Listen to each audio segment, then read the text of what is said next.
Hi everyone, welcome back to Liz Sews. Obviously it's been quite some time since I've posted anything on this channel, so I thought for my first video back I would just show you some of the bras that I'd made while I was gone. So this isn't everything. There's some things I made that I took apart already that I didn't like how they turned out, but these are just some of like my favorite things that I don't think I ever showed on the channel, so I thought it'd be nice to give them a quick little look through. And then at the end of this video, we'll just sort of talk about like what the future of my channel is going to look like. So the first up, I have a bra that is made with materials that came in my bra advent calendar from Bra Builders. So this is actually some of their silk. I'll say that I just pulled this from drying, so it doesn't look particularly great right now after washing, but I haven't had any issues with washing this silk and then just line drying it. And then when you wear it, it sort of like smooths out and looks like that. So this is 100, I think maybe it's 95% silk and just a little bit of elastane in it. So it does have a little bit of stretch to it. So I've done a two-piece vertically seamed cup. You can see the seam running down the center here with a dropped front or like demi style wire. This is a style of bra that you'll see quite frequently in these bras because it's the one that's most comfortable for me right now, given the state of my current shape. So this was a really more like neutral bra, which I don't have a whole lot of neutral bras, but it's very soft and neutral underneath clothing, and it doesn't show very much. So this is one that it actually gets a lot of wear compared to some of my more fancy like lace bras, but it still feels special because it's silk. This is one that I had made in November, and I actually made a harness that goes with it, which you couldn't find right now, but I'll pop up a picture over here of what the bra looks like with the harness. So this is the Lansdowne bra from Orange Lingerie. That's the pattern that I'm using. And then the lace came from the TaylorMade shop. Certainly she doesn't have it available anymore. So it is a sort of like nice cheetah print lace.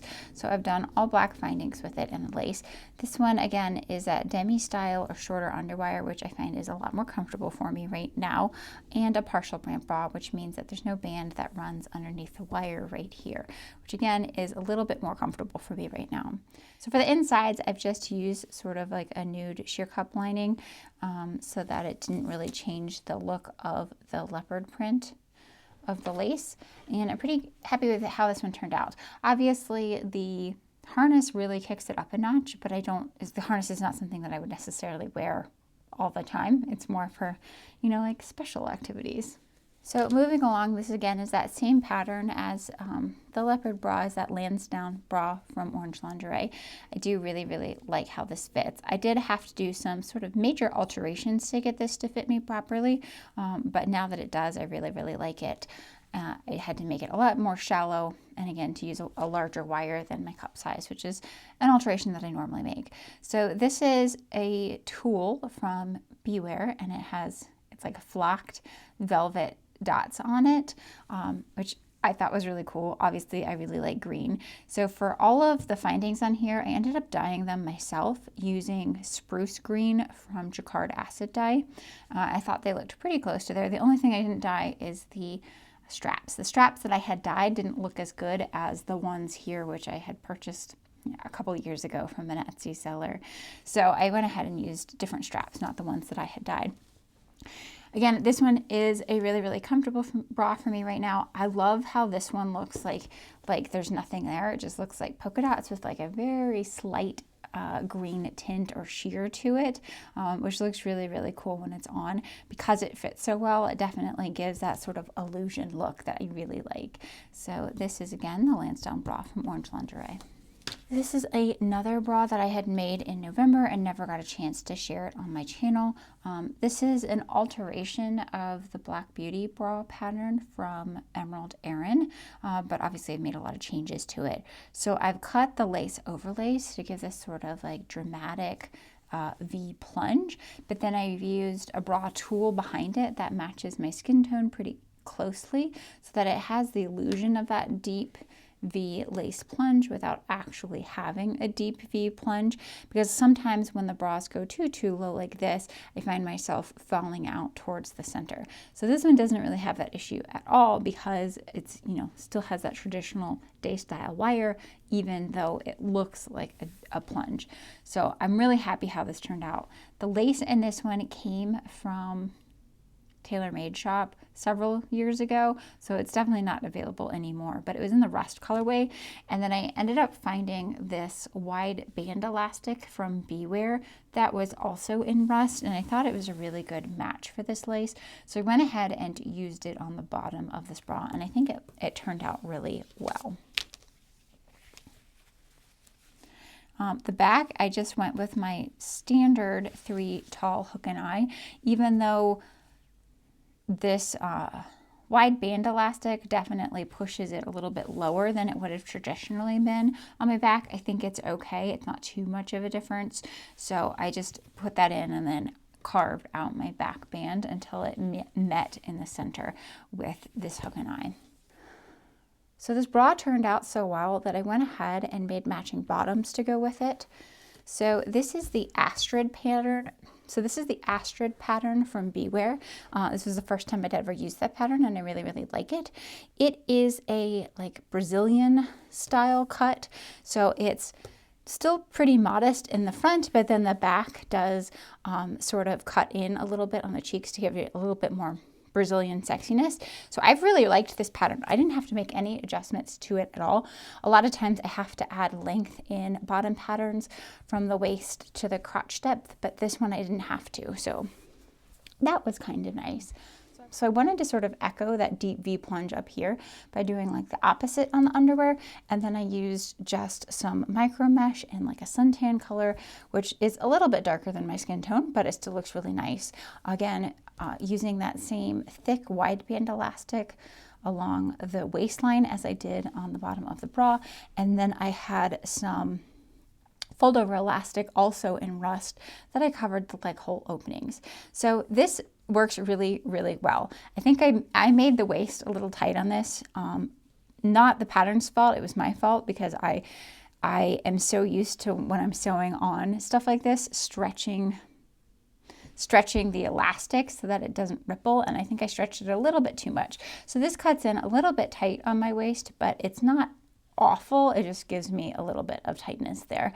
So I might at some point buy this again and just reattach it to the waistline. But I really, really love this set. It was one of my most favorite things I had made in the month of November. So I'm happy to finally get to show it to you. Next up, I have this just floral lace. Obviously, this is a lace that has really made the rounds in the bra making community. I think a lot of shops carried it and are still carrying it. It is a really, really beautiful lace. So for this one, I decided to do, I had seen on the Queen of Suburbia, I know that she's no longer selling bras, but at one point in time, she was selling a nude bra using this lace, and I had pinned it in my favorites. So I wanted to go ahead and make up a bra in nude with the lace, and I think it worked out really, really well. Again, I used that vertical seam cup. This one is the full length day style wire, so it does have a little bit more coverage in the center front. And then just making sure to mirror the lace as I went from side to side so that you have, you know, mirror images of the flowers and the colors that move across. And then when I was deciding where to put that vertical seam, I wanted to make sure again that I had that sort of like symmetry in here. So it went yellow, orange, blue, and then back to yellow again. So very happy with how this turned out. Again, it's another one of those bras where it looks like you don't have anything on because it's such a close match to my skin tone. I think that looks really nice and delicate and sexy, and I'm quite happy with how this one turned out. So next up is a relatively new pattern for me. I've only made it one other time, and it's the massage. I don't know how to say it. It's a French word. I'm going to post it up here and then in the description box below. But this pattern comes from Small Bobbins, and the pattern has two options. It has sort of like a long line option and a shorter one. So I'd made the long one previously, so this time I thought I'd make the shorter one. It's sort of unique in that it uses these plunge style wires, which splay out a lot more in the center front than my normal demi wires do. So the demi wires I have been using have the same sort of curvature as a day style wire. They just stop short, whereas this one definitely like the curve comes lower down in the center front. So I didn't have, the reason I bought this pattern is because it was specifically made for that style of wire, and I had about 10 pairs of those wires that I had bought on accident, so it was nice to get a pattern that could use it. This one calls for stretch lace, and it also uses a stretch lining. So I've used micro mesh on the inside of this one. The first one I had tried to make, I used a non-stretch lining, and I really hated the shape it gave me. So it definitely needs the stretch lining in this. It's a darted cup, so that it's sort of like a diagonal seam dart cup, and the dart starts here. It's a little bit tricky to see, and ends right here. So this is the dart.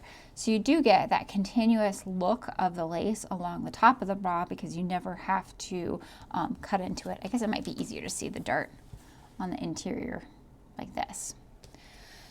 So this lace came from Gravity by Grandy. She had a bunch of new stretch laces, and so this is the one that I really was excited to try.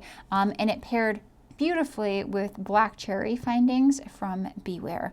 So that's what I've gone ahead and used. I really do like this sort of like gothic arch. I think it's a very delicate design. The jury is still out on this pattern for me. I was having some issue. I think the fullness is sort of not in the right places, so I have to work on the pattern a little bit more to get it to be something that I would use often. But I do have a lot of stretch lace in my stash, and so I want to be able to have a pattern that I can use with stretch lace eventually. But for now, this is what I've made. So this bra is one that I worked on New Year's as a sort of like fun, fanciful bra. I don't think it's showing up on camera as it is in person, but I went in and hand applied all of these hot fix rhinestones to it, and they're super shiny. I used the Aurora Borealis rhinestones, so they have sort of like a color shift between like pinks and purples and golden flame depending on the angle that you're looking at them, but it really just doesn't show up on camera at all, which is a shame. So this is again my 2-piece vertical cut pattern. As I said, this is one that I'm using all the time. So the only seam in this bra cup is actually the center seam right here. The other two are just placed in with the rhinestones. There's not actually any seam to it at all. And this one has a very like, I was basing it off of a bra that Emerald Erin did several years ago. It was supposed to be like burlesque style. So but this is just my interpretation of it. So you have those, you know, 3 pretty distinct rhinestone lines that are moving across there, and it's a really fun bra. So the base of it is a beige or flesh toned sheer cup lining that I purchased from Beware, and then I just wanted something that was a good match to my skin tone. So basically all that you see when this is on is the rhinestones. You don't really see the bra itself, so it kind of just looks like you have rhinestones supporting you, and it looks really pretty. So terribly unpractical. I don't know if you can tell, but these stones are coming off even as I'm showing the bra to you, so I have little stones everywhere. So it's not something that I would ever wear with clothing, but it might be fun for a night out. I had used the hot fix tool to make these, or to attach these, which worked out pretty well. But the longer I was using it, I was having more and more trouble. I ended up burning some holes in here. I think there's a hole right here, and there's a hole underneath this line here that I've tried to patch in. I don't know if you can see them. I mean, I did a pretty good job there. You can't really see the holes now, but I know they're there, which is a little bit disappointing. It's just one of those things where it's like, you know it's there even though no one else can see it, but it's disappointing. But this was a fun bra to try. I don't think I would use these rhinestones ever again, just because, like I said, they fall off pretty easily. But it was fun to try, and it's a fun, like, extravagant New Year's Eve style bra. After making this one, I kind of wanted to go back and do a more wearable version because I really liked these stripes on there. So again, I looked at Emerald Erin's feed, and I found another bra that she made that I thought was a perfect way to sort of like use those same sort of shapes and design. So this one, just move him out of the way delicately. This one, again, uses that same bra tool base, but then I've used some stretchy 3/8 of an inch elastic and just sewn it on. Again, the only actual seam in this bra is this center seam here. These other ones are just decorative. I know that when Erin made this bra originally, she cut out individual pieces. I think she did a 4-piece cup and cut out the individual pieces, but again, I went with the 2-piece cup. And then I decided, because my neckline on this cup was a straight line anyway, I didn't apply this black lace until after the cup was sewn together. So I sewed together the 2 pieces of the sheer cup lining, then I sewed the lace over top of the neckline, and then finally applied the elastic to get these mimic on the seam lines. So for this one, again, it looks like it's an inside out bra, but it's not. There is actually a underwire channeling on the inside, but I put that decorative elastic along the channeling on the outside because I liked how it looks, but I prefer to have the plush on the inside. And then the bottom of the bra, I've used, for the bottom of the bra, I used fold over elastic because I wanted to still have those very distinct lines. I don't love how this is. You can sort of see when it sits here, the fold over elastic sort of folds into the inside. I sort of wish that I had put traditional bra elastic on here, but you wouldn't have had such a graphic sharp black line if I had done that. So, you know, it's back and forth between function and beauty, but that's the way it ended out. This is, again, one of my favorite bras. I feel like it looks really impactful, but it's very much something that I can wear day to day. And I do have this vertical seam pattern fitting me really, really well. So it has quite a great impact of looking like it's just a sheer with those black cages on it. And then last up, I have another corset. This corset took me a really, really, really long time, like almost a month and a half, I would say.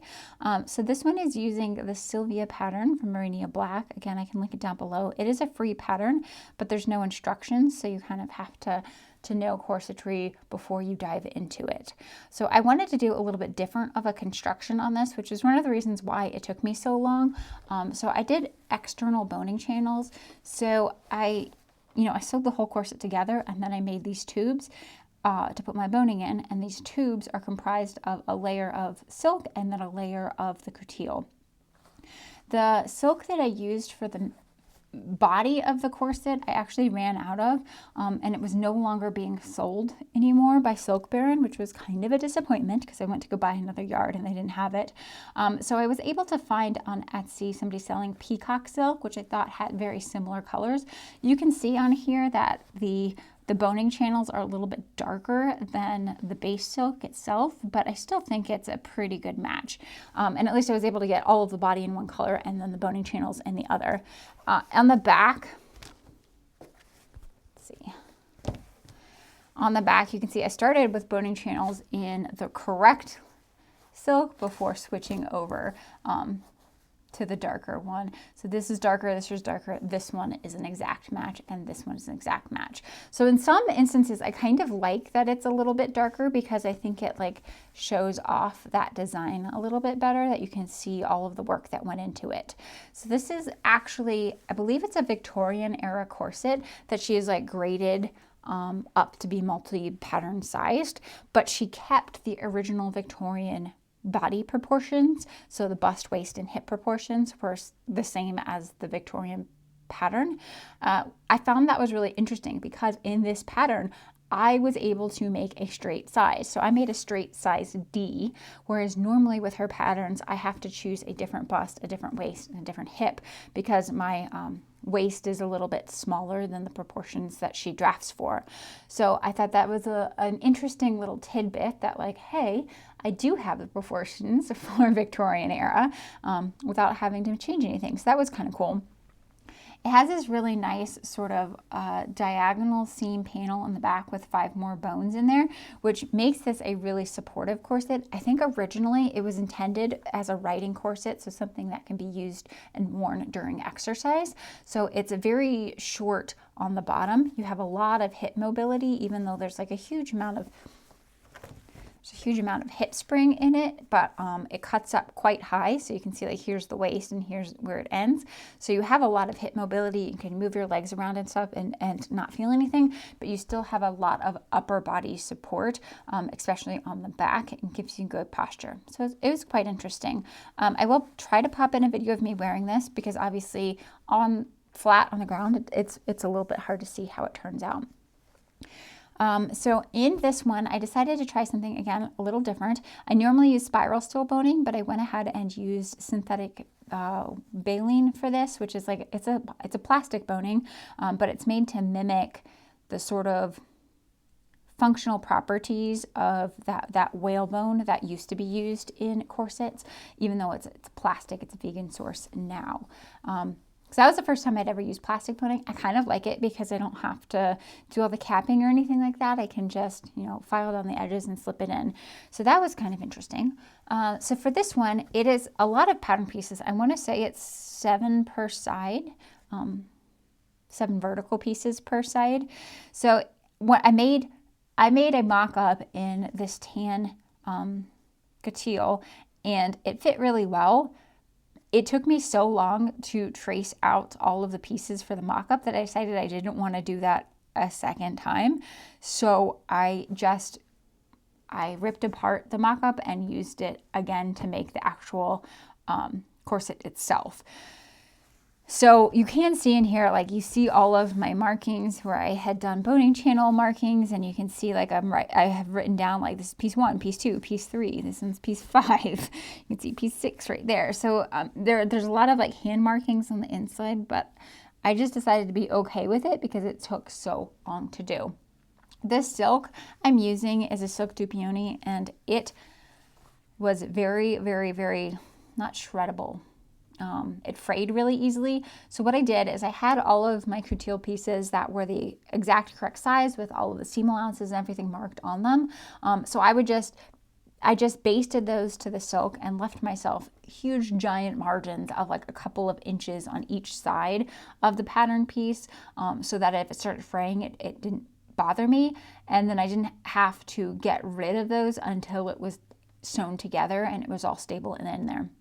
So because I had done external boning channels on this, when you sew together, all of the seam allowances come to the outside or to the silk side of the corset. Then it was trimmed down, and then the boning channels laid on top of them to really reinforce it. But that was one of the reasons why I ran out of silk, because I had to put such wide, large margins on all of my pattern pieces to accommodate for the fact that the silk was just shredding really, really easily. So that sort of catches us back up to the things that I had made while I was away. Obviously, everything that happened, I was feeling really down about my sewing, and I actually haven't sewn at all this year. I think I've turned on my sewing machine once. I've been really enjoying knitting, and so moving forward on my channel, at least for the time being, it's going to be mostly about knitting and the things that I have been knitting and making. I think that eventually I will get back to bra sewing. I have a ton of lace and other things in my stash that I still want to use. I still want to have purpose for them, so they don't, just die in there. But I'm not in a headspace yet where I want to or feel comfortable with sewing. So I think that it's better that I just work on what I am passionate about, which is knitting right now. So if you want to stick around with me while I show my knitting in the next couple of videos, then feel free to. If not, feel free to unsubscribe. Nobody's forcing you to be here. So I hope you guys are doing well, and I'll see everyone next time. Take care.